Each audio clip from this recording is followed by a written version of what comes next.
मधुर आवाज़ चैनल में आपका स्वागत है। हमारी आज की कहानी है बेटे और बहू का बर्ताव। सपना, बहू बहुत भूख लगी है, खाना बन गया हो तो दे दो। नाश्ता करने के बाद मुझे किसी ज़रूरी काम से बाहर भी जाना है।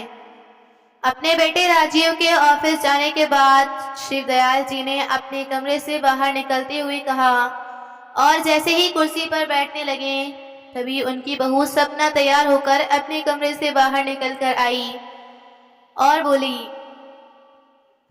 बाबूजी फिलहाल तो मेरे पास समय नहीं है, मुझे अपनी बहन के साथ शॉपिंग पर जाना है, वो मेरा इंतजार कर रही होगी। कहते हुए सपना बाहर जाने लगी। तभी शिवदयाल जी बोले, लेकिन बहू, मुझे बहुत तेज भूख लगी है और फिर दवाई भी तो खानी है, खाना खाऊंगा तभी तो दवाई ले पाऊंगा। तभी रौदर आवाज में सपना ने कहा, हे भगवान, क्या एक बार में सुनाई नहीं देता आपको? मैं 1 घंटे में वापस आ जाऊंगी। ज्यादा भूख लगी है तो आप अपने लिए चाय बना लीजिए, लेकिन मेरा अभी जाना जरूरी है। इससे पहले शिवदयाल जी कुछ और कहते हैं, सपना ने बाहर निकलकर अपना स्कूटर स्टार्ट किया और सर से निकल गई। शिवदयाल जी हैरानी से अपनी बहू को देखते ही रह गए। कोई और विकल्प तो था नहीं, इसलिए रसोई घर में जाकर शिवदयाल जी ने 1 कप चाय बनाई और उसके साथ एक ब्रेड खाकर काम चला लिया। परंतु बहुत देर बीत गई थी। अब तो भूख के कारण शिवदयाल जी का बुरा हाल हो रहा था। अपने कमरे में बैठे हुए उनकी नजर टेबल पर रखी अपनी पत्नी की तस्वीर की ओर गई। एकाएक अतीत की यादें उनके दिमाग में उत्पात मचाने लगी। जब तक उनकी पत्नी कौशल्या जी उनके साथ थी, तब तक बेटा बहू दोनों उनके साथ बहुत अच्छा बर्ताव किया करते थे। अपनी मनमर्जी करना तो बहुत दूर की बात थी, बहू ने तो कभी अपने ससुर से ऊंची आवाज में बात तक भी नहीं की थी। बाहर के सभी काम शिवदयाल जी संभाला करते थे और कौशल्या जी ने घर का हर एक काम संभाल रखा था। बहू भी अपनी सास को खूब मान दिया करती थी, देती भी क्यों ना। आखिर सास के रहते घर के काम करने की उसे जरूरत ही नहीं होती थी, उसे मुफ्त की नौकरानी जो मिली हुई थी। परंतु परिवर्तन तो कुदरत का एक नियम है, समय हमेशा एक साथ तो नहीं रहता। धीरे धीरे कौशल्या जी की तबीयत खराब रहने लगी। डॉक्टर से जांच कराई तो टेस्ट में जो कुछ सामने आया वह जानकर तो शिवदयाल जी अंदर तक टूट गई। डॉक्टर ने बताया कि उनकी पत्नी को कैंसर है, लेकिन शिवदयाल जी अपनी पत्नी को खोना नहीं चाहते थे। इलाज तो महंगा था, लेकिन उन्होंने खर्चे की परवाह किए बिना कौशल्या जी का इलाज शुरू करवाया। फिर तो बहू उनके बेटे ने भी अपने माँ पिताजी के साथ सीधे मुंह बात करना बंद कर दिया था। लेकिन शिवदयाल जी और कौशल्या जी को बेटे बहू के इस बदले व्यवहार का कारण समझ में नहीं आया।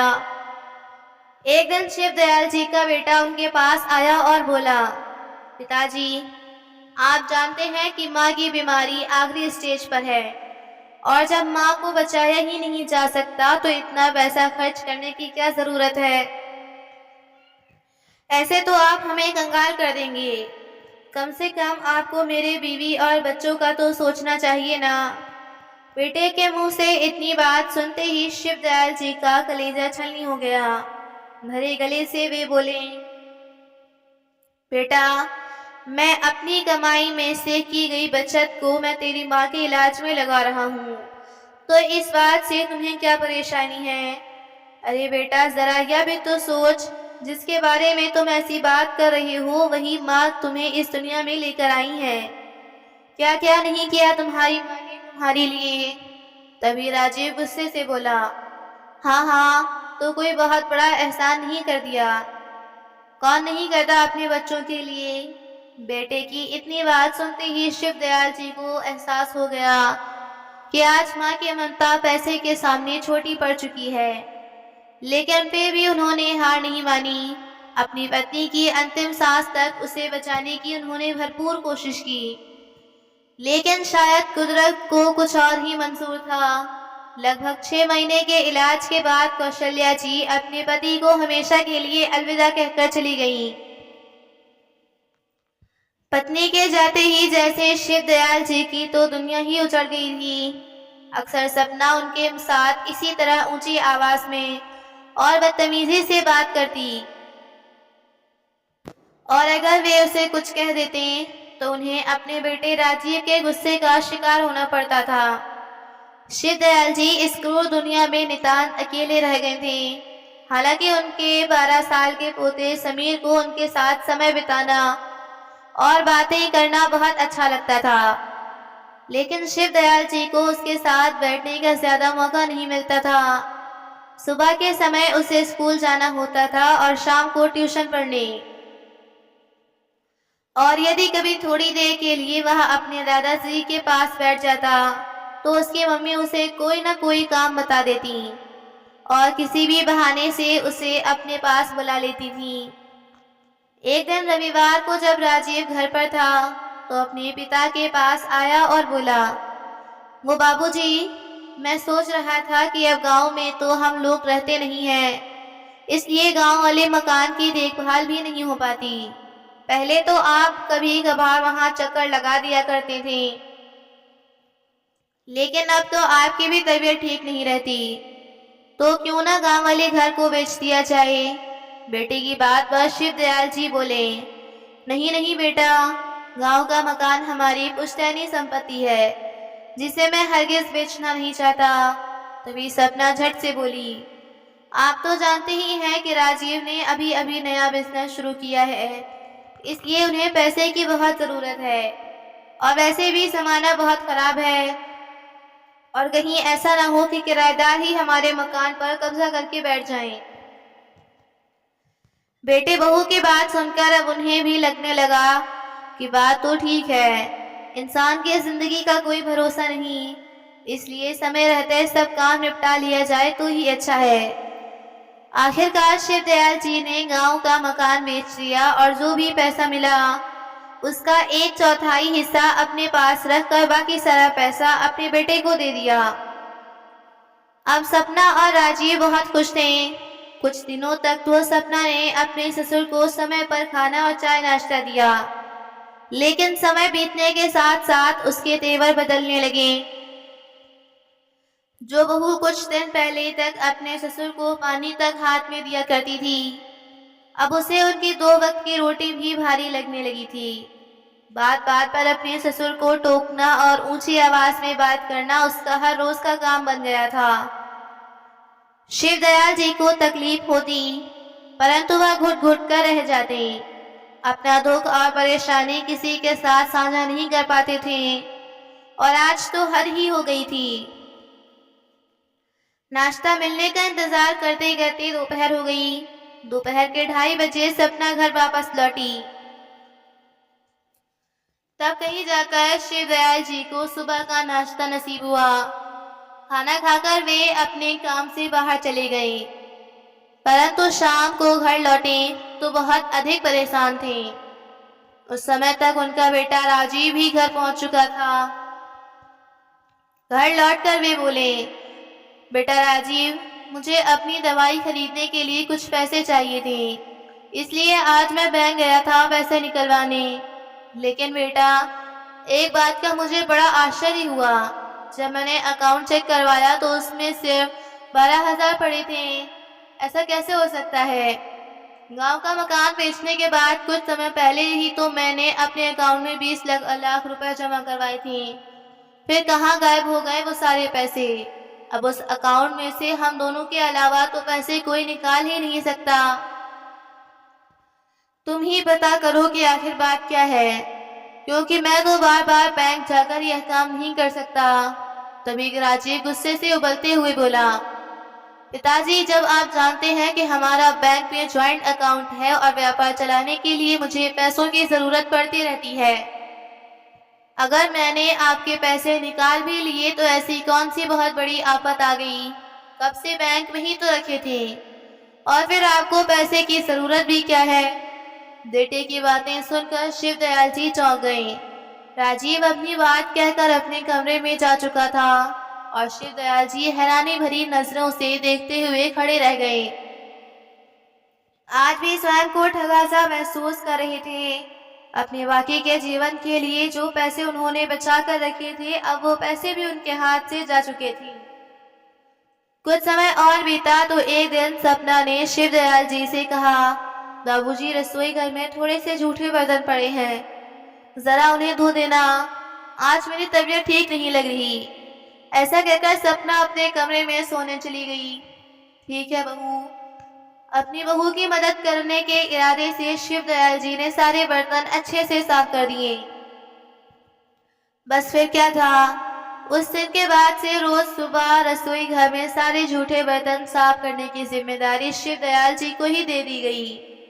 कभी कभार उनका पोता समीर अपनी मम्मी को दादाजी के साथ इस तरह का व्यवहार करते देखता तो इस बात का विरोध करने लगता, लेकिन सपना उल्टा उस पर ही बरस पड़ती थी और उसे पढ़ाई पर ध्यान देने को कहती और डांट डपट कर उसे कमरे में भेज देती। उम्र होने के साथ साथ शिवदयाल जी के कमर में दर्द रहने लगा था, लेकिन फिर भी वो जैसे तैसे काम कर दिया करते थे ताकि घर में शांति बनी रहे। परंतु सपना को इससे भी शांति नहीं मिली। धीरे धीरे उसने शिवदयाल जी पर काम का बोझ बढ़ाना शुरू कर दिया। परंतु एक दिन उनकी कमर में इतना तेज दर्द हुआ जो उनकी बर्दाश्त से बाहर था। अब उन्हें उठना भी मुश्किल था, इसलिए उन्होंने घर का काम करने से इनकार कर दिया। बस उस दिन के बाद से सपना की आंखों में अपने ससुर जी खटकने लगे। बीमार ससुर को बिठाकर खिलाना और उनके इलाज पर पैसा खर्च करना तो जैसे उसे एक बहुत बड़ा बोझ लग रहा था। और एक दिन उसने शिवदयाल जी को वृद्धाश्रम में भेजने की जिद ठान ली। परंतु शिवदयाल जी अपने घर को छोड़कर वृद्धाश्रम नहीं जाना चाहते थे। उधर समीर भी अपने दादाजी को खुद से दूर जाते देख रोने चिल्लाने लगा। वह उनके बिना नहीं रह सकता था, लेकिन हुआ वही जो सपना चाहती थी।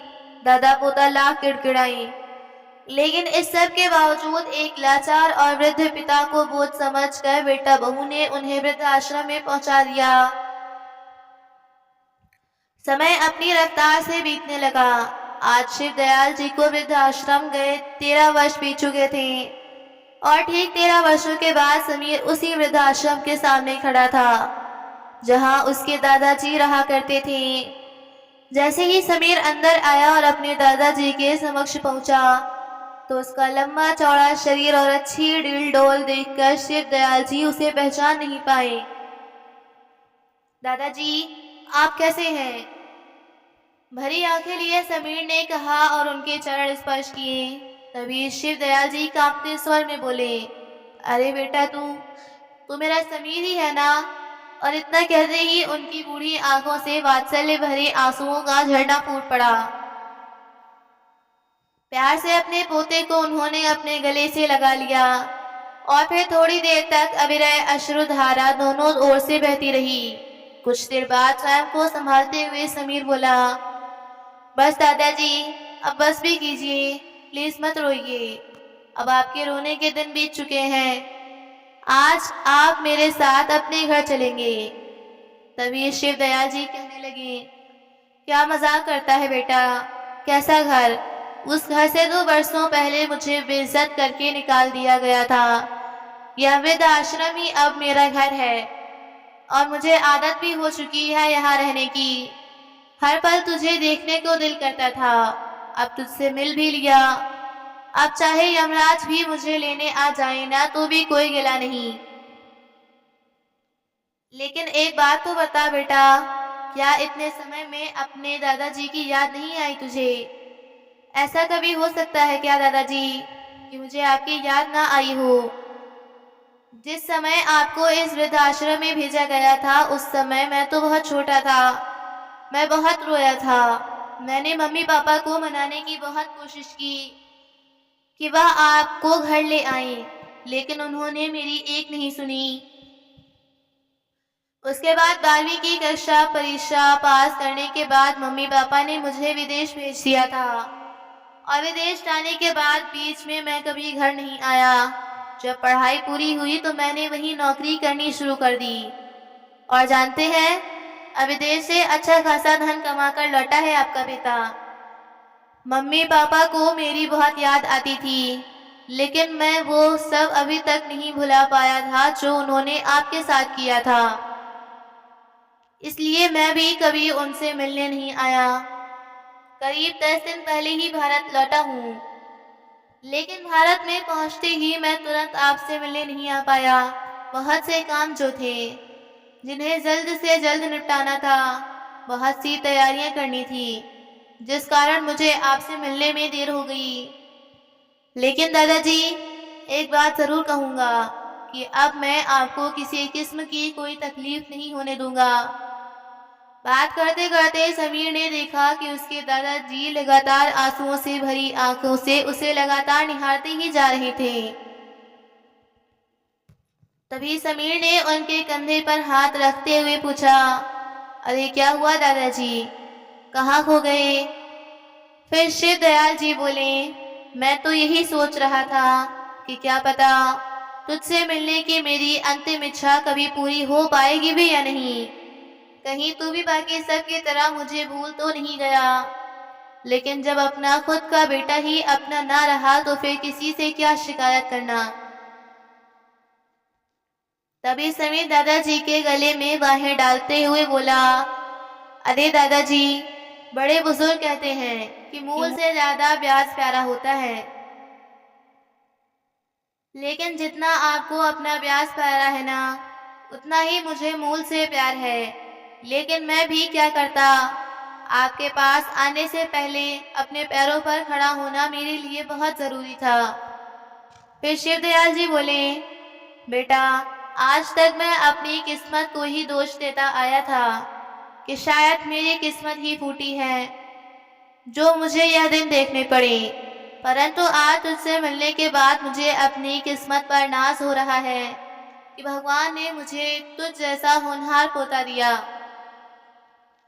तो समीर उठ खड़ा हुआ और उनका हाथ पकड़ते हुए बोला, तो दादाजी फिर चलिए मेरे साथ, मैं भी आपका सामान पैक करता हूँ और आप तैयार हो जाइए। लेकिन बेटा, मुझे भली भांति पता है कि मेरे बेटे बहू कैसे हैं। उस घर में वह मुझे वापस कतई बर्दाश्त नहीं करेंगे।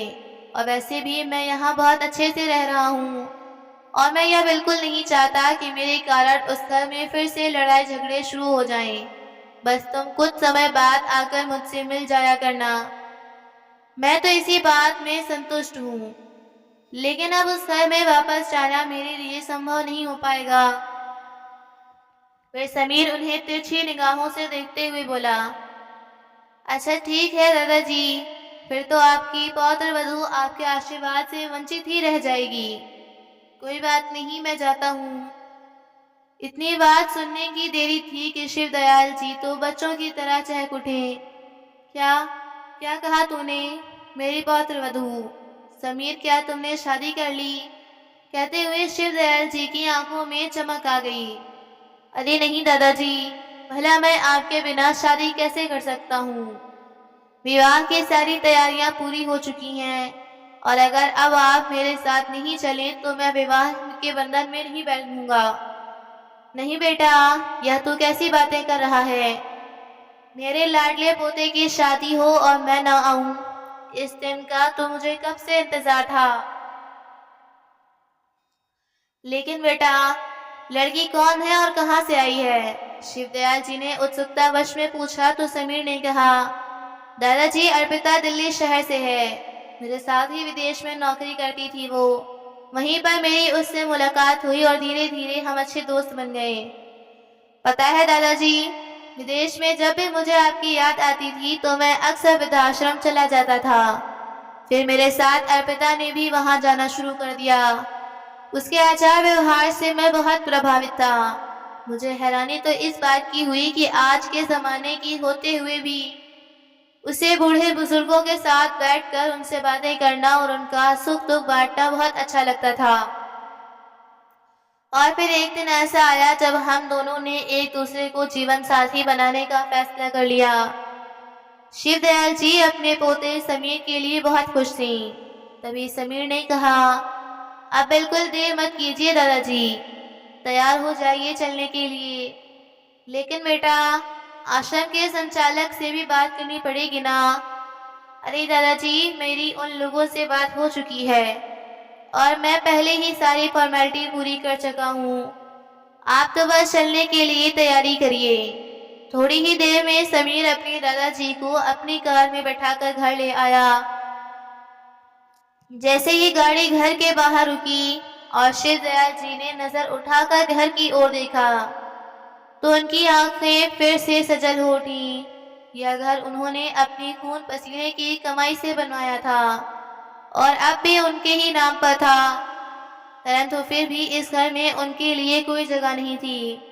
बेइज्जत करके बेटे बहू ने उन्हें वृद्धाश्रम भेज दिया था।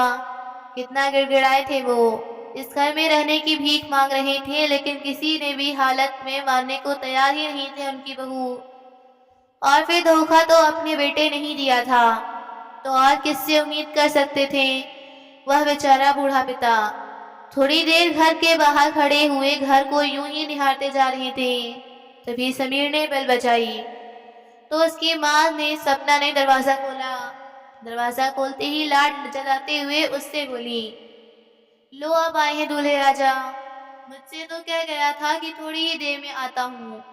यहाँ शादी से पहले की सारी रस्मों का मुहूर्त निकला जा रहा है और हमारे बेटे का कुछ अता पता ही नहीं।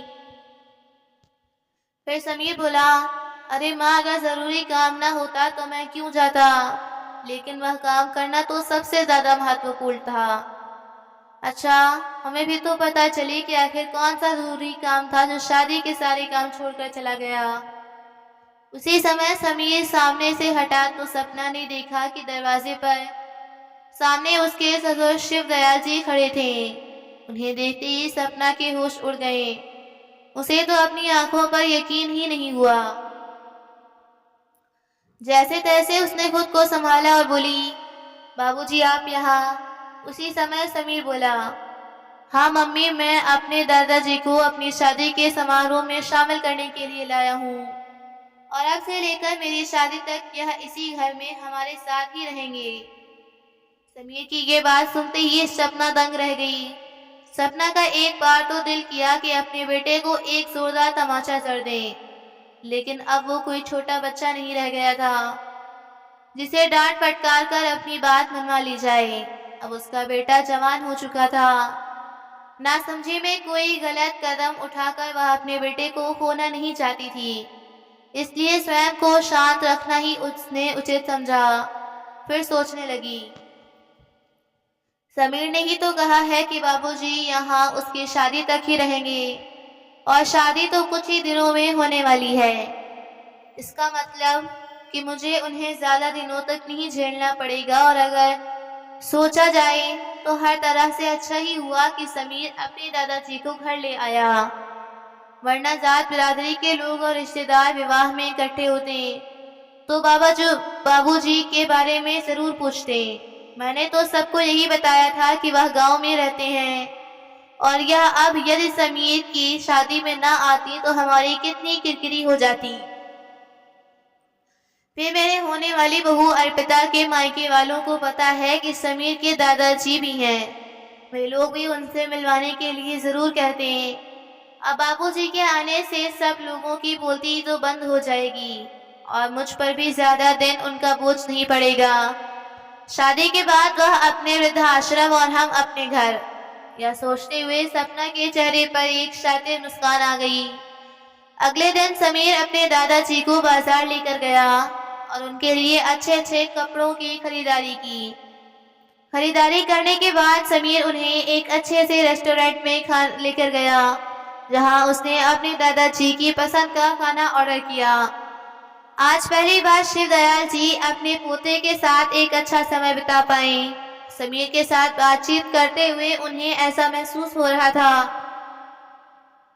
जैसे वह अपने दोस्त के साथ बातें कर रहे हों। आखिरकार वह तारीख भी आ गई जिस दिन समीर का विवाह होना था।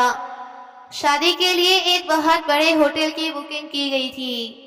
आज तो सपना के कदम जमीन पर ही नहीं पड़ रहे थे। अपने बेटे की शादी को लेकर बहुत अधिक उत्साहित थी वो। उसे सबसे ज्यादा उत्साह तो इस बात का था कि शादी के बाद उसके बेटा बहू वापस विदेश नहीं जाएंगे, बल्कि विदेश की नौकरी छोड़कर भारत में ही नौकरी करेंगे और उनके साथ रहेंगे। मन ही मन वह अपने सजो रही थी कि बेटा बहू साथ रहेंगे तो जीवन कितना खुशहाल हो जाएगा और कल को पोता पोती भी होंगे तो पूरा घर खुशियों से चहक उठेगा। हमारा बुढ़ापा तो खूब मजे में कटेगा। लेकिन दोस्तों, एक कहावत है ना, बोए पेड़ बबूल का तो आम कहाँ से हुए। अपने भविष्य के सुनहरे सपने संजोते हुए सपना शायद इस बात को भूल चुकी थी कि कुछ देर में समीर तैयार होकर आया तो सपना उसकी बलाएं ही लेती जा रही थी। और उधर जैसे ही शिव दयाल जी ने अपने पोते को दुल्हा बना देखा तो उनकी आंखें खुशी के आंसुओं से भर आईं। इस दिन का इंतजार तो उन्हें कब से था। धूमधाम से विवाह की सारी रस्में संपन्न हो गईं। दूल्हा बना समीर अपने दादाजी को अपने दोस्तों और अर्पिता के परिवार वालों से मिलवा रहा था। हर बात में वो बस अपने दादाजी को ही तवज्जो दे रहा था। यह बात सपना को कतई पसंद नहीं आ रही थी, परंतु अपने बेटे की शादी के समय वह कोई तमाशा खड़ा करना नहीं चाहती थी, इसलिए किसी तरह वह अपने गुस्से को रोक पा रही थी। परंतु मन ही मन उसने ठान लिया था कि विवाह की रस्में पूरी होने के बाद जैसे ही सभी रिश्तेदार चले जाएंगे तो वह अपने बेटे की कोई मनमानी नहीं चलने देगी और अपने ससुर को वृद्धाश्रम वापस भेज कर ही रहेगी। जब विदाई का वक्त हुआ तो नवविवाहित जोड़े के लिए फूलों से सजी गाड़ी तैयार थी। उस गाड़ी में समीर ने सबसे पहले अपने दादाजी को बिठाया। उसके बाद समीर और उसकी पत्नी अर्पिता गाड़ी में बैठे। लेकिन जैसे ही समीर की माता पिता गाड़ी में बैठने लगे तो समीर ने कहा, अरे माँ, इस कार में आप लोगों की जगह तो नहीं बन पाएगी, आप दूसरी गाड़ी में आ जाइएगा। ये बात सुनते ही सपना के कलेजे पर सांप लौटने लगे। चेहरे के ईर्ष्या साफ झलक रही थी, लेकिन जब उसने नजर उठाकर इधर उधर देखा तो सभी रिश्तेदार उसकी ओर ही देख रहे थे। एक फीकी सी मुस्कान के साथ अपने पति को लेकर वो दूसरी कार में जाकर बैठ गई। घर पहुंचकर उसे दूल्हा दुल्हन के स्वागत की तैयारी करनी थी, इसलिए सपना ने ड्राइवर को जल्दी से उन्हें घर पहुंचने को कहा। रास्ते भर मन ही मन वो बहुत उत्साहित थी और यही सोचती आ रही थी कि आज समीर और अर्पिता का तो घर में बड़ी धूमधाम से स्वागत किया जाएगा, लेकिन समीर के दादाजी को मैं अपने घर की चौखट लांघने नहीं दूंगी, उन्हें बाहर से ही वृद्धाश्रम भेज दूंगी। थोड़ी ही देर में सपना अपने पति राजीव के साथ अपने घर पहुंच गई। घर पहुंचकर देखा तो दूल्हा दुल्हन की गाड़ी अभी तक नहीं आई थी। सपना ने राहत की सांस ली, ये सोचकर कि चलो बच्चों के स्वागत की तैयारी के लिए थोड़ा समय तो मिल जाएगा। बड़े जोश के साथ दौड़ते दौड़ते उसने सारी तैयारियां की। चावलों से भरा कलश द्वार पर रखा और तिलक और आरती के लिए थाल सजा कर ले आई और बेसब्री से दरवाजे पर खड़े होकर अपने बच्चों की राह देखने लगी।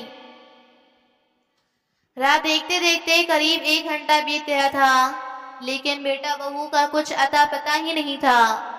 उनकी राह देखते देखते जब सपना थक गई तो राजीव से बोली, अजी देखिए तो आखिर रह कहाँ गए हैं आपके बेटे बहू। तुम चिंता मत करो, मैं फोन लगाकर पूछता हूँ। ऐसा कहते हुए राजीव ने समीर को फोन लगाया, लेकिन समीर ने फोन नहीं उठाया। अब तो बेटा बहू के इंतजार में सपना और राजीव की आंखें पथराने लगी थी, लेकिन कोई नहीं आया। सपना ने समीर को फिर से फोन लगाया तो इस बार उसने फोन उठा लिया। समीर की आवाज सुनते ही सपना बोली, हेलो बेटा, आखिर तुम लोग हो कहाँ? आने में इतनी देर क्यों हो रही है? यहाँ मैं और तेरे पापा कब से तुम्हारी राह देख रहे हैं। तुम लोगों के स्वागत के लिए कब से घर के दरवाजे पर खड़े हैं। मम्मी, वो दरअसल बात ये है कि पहले हम लोग वृद्धाश्रम चले गए थे और काफी समय वहीं लग गया। बेटे की यह बात सुनते ही सपना का चेहरा खिल उठा और मुस्कुराते हुए बोली, यह तो तूने बहुत अच्छा काम किया जो दादाजी को पहले ही वृद्धाश्रम में छोड़ आया। नहीं माँ, आप शायद गलत समझ रही हैं। दरअसल दादाजी का कुछ सामान वहां से उठाना था और दादाजी भी हमारे अपने कुछ दोस्तों से मिलवाना चाहते थे, इसलिए उन्होंने हमें पहले वृद्धाश्रम चलने को कहा। वहां सब बुजुर्गों ने हमें खूब आशीर्वाद दिए और सबसे मिलते हुए काफी समय अच्छा लगा। माँ, अब हम यहाँ से सीधा दादाजी के घर पर जा रहे हैं। यह सुनते ही सपना के पैरों तले जमीन खिसक गई। क्या? दादाजी के घर से तुम्हारा क्या मतलब है? मतलब ये माँ कि आपने दादाजी के नाम पर मैंने इसी शहर में एक घर खरीदा है। अब हम लोग दादाजी के साथ वहीं रहेंगे। और जहाँ तक रही स्वागत की बात, तो उसके लिए आपको कोई तकलीफ उठाने की जरूरत नहीं है। मैंने पहले ही सारी तैयारियां करवा ली थी। नई बहू का स्वागत तो आप दादाजी ही करेंगे, उनके अपने घर में। यह बात सुनते ही सपना तो जैसे चक्कर खाकर बेहोशी होने वाली थी। फोन स्पीकर पर था, इसलिए वहीं पास खड़ा राजीव सारी बातें सुन रहा था। या तुम क्या कह रहे हो बेटा? राजीव ने रुआसी आवाज में कहा तो समीर बोला, पापा परेशान मत होइए, मैं आपको अपना एड्रेस भेज देता हूँ। जब भी आप लोगों को हमसे मिलना हो तो यहाँ पर आकर रह सकते हैं। फिर समीर ने फोन काट दिया और अपने माँ बाप को व्हाट्सएप पर अपना एड्रेस भेज दिया। 15 मिनट के भीतर ही सपना और राजीव एक खूबसूरत से आलिशान घर के बाहर खड़े थे। घर के मेन गेट पर एक बहुत सुंदर नेम प्लेट लगी हुई थी, जिस पर बड़े बड़े सुनहरे अक्षरों में लिखा था, शिवदयाल शर्मा। यह सब देखते ही सपना तो जैसे पूरी तरह जल भुन गई थी। तो वहीं राजीव का चेहरा गुस्से से लाल हो चुका था। ठीक उसी समय फूलों से सजी दुल्हा दुल्हन की गाड़ी वहां पहुंची। समीर अपने दादाजी का हाथ पकड़कर सहारा देते हुए उन्हें घर की ओर ले जाने लगा। तभी सपना ने गुस्से भरी आवाज में कहा, यह क्या बदतमीजी है समीर? अपना घर छोड़कर यह तुम कौन से घर में जा रहे हो? मम्मी, शायद आपने ठीक से पढ़ा नहीं। यह मेरे दादाजी का आशियाना है, घर के बाहर उनका नाम भी लिखा है। फिर भी आप मुझसे यह सवाल पूछ रही हैं। अच्छा, आज तेरे दादाजी ही तेरे लिए सब कुछ हो गए और हम लोगों का क्या? तूने हमारे बारे में कुछ सोचा ही नहीं। हम तेरे माँ बाप हैं जिन्होंने तुझे पैदा किया, पाल पोस कर पढ़ा लिखा कर इतना बड़ा किया कि तू आज इस मुकाम पर पहुंचा है। हमें छोड़ने से पहले तूने एक बार भी नहीं सोचा कि हम पर क्या बीतेगी, हम कैसे रहेंगे तेरे बिना। तू इतना स्वार्थी कैसे हो सकता है बेटा? पिता ने समीर से पूछा तो समीर बोला, क्यों पापा, क्या दादाजी आपके जन्मदाता नहीं हैं, जिन्होंने खून पसीना एक करके आपकी सारी जरूरतें पूरी की, आपको पाल पोस कर बड़ा किया, पढ़ाया लिखाया, समाज में खड़े रहने के काबिल बनाया। लेकिन क्या आपने उनके साथ ठीक किया? अरे उनके सर से छत ही छीन लिया आपने तो। जो घर उन्होंने अपनी मेहनत से बनवाया था, उस घर में उन्होंने आपने निकाल दिया उनको। उन्हें इतना बड़ा धोखा देने से पहले आपको इस बात का ख्याल क्यों नहीं आया? अरे शुक्र कीजिए भगवान का कि मेरे दादाजी ने आपसे वह घर खाली नहीं करवाया। कितना बड़ा दिल है उनका। आप दोनों के पास तो दादाजी का बनाया हुआ मकान है, वहां आप आराम से रहिए। लेकिन आज के बाद मुझसे उम्मीद मत कीजिएगा कि मैं आपके साथ रहूंगा। हमारे स्वागत के लिए दादाजी आरती की थाली लिए खड़े हैं। यदि आप आना चाहते हैं तो कुछ देर के लिए आ सकते हैं। ऐसा कहकर समीर अपनी पत्नी का हाथ पकड़कर चौखट तक पहुंचा तो शिवदयाल जी ने उन दोनों को तिलक लगाते हुए उनका स्वागत करने लगे। उनके दिल से अपने पोते और पौत्र वधू के लिए अनगिनत दुआएं निकल रही थीं। आरती के बाद उन्होंने दोनों हाथ उठाकर उन्हें खूब आशीर्वाद दिए। उधर बहू के सामने बेटे के मुंह से ये बातें सुनते हुए सपना और राजेश शम के सामने धर्म के बारे जमीन में गड़ते जा रही थी। अतीत की सारी बातें उनके दिमाग में घूमने लगी थी। उनके अपने ही कर्म उनके सामने आकर खड़े थे। उनकी आंखों से आंसुओं की धारा बहती जा रही थी और आज समीर अपने दादाजी के आंसुओं की एक एक बूंद का हिसाब कर चुका था। तो दोस्तों, ये कहानी कैसी लगी लाइक कमेंट करना बिल्कुल ना भूलिएगा।